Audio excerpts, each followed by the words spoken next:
আজ আমি খুব সহজে ঝটপট স্বাস্থ্যকর একটি নুডলস রান্না করে নিয়েছি। নুডলসটি রান্না করার জন্য প্রথমে নুডলসগুলো সিদ্ধ করে নিয়েছি, এরপর টমেটো কুচি করে নিয়েছি, আলু এবং বাঁধাকপি একটু সিদ্ধ করে নিয়েছি, এরপর পেঁয়াজ এবং রসুন লাল করে ভেজে এর মধ্যে টমেটোগুলো একটু ভালো করে ভেজে নিচ্ছি। এরপর একটি গাজর কুচি করে দিয়ে দিয়েছি, এর মধ্যে দুটো কাঁচামরিচ একটু মাঝখান থেকে ভেঙে দিয়ে দিয়েছি যেন ঝালটা বেশি না লাগে, কারণ আমরা বেশি ঝাল খেতে পারি না।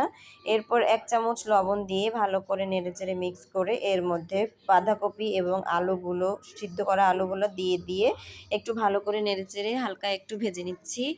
সবগুলো সবজি একসাথে ভেজে একটু সাইড করে এখানে আমি একটুখানি তেল দিয়ে এর মধ্যে দুটো ডিম দিয়ে দিচ্ছি। ডিম দুটো দিয়ে এর মধ্যে আমি সামান্য একটু লবণ, স্বাদ মতো লবণ দিয়ে দিলাম।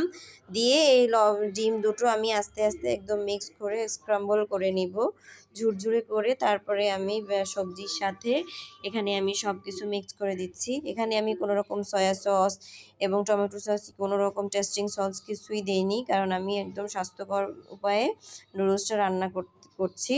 এর মধ্যে সবজিগুলো দিয়ে সিদ্ধ নুডলসটা দিয়ে ভালো করে একটু মিশিয়ে আমি এর মধ্যে একটি মশলা প্রথমে দিয়ে ভালো করে একটু নেড়েচেড়ে আরেকটি মশলা দিয়ে দিব।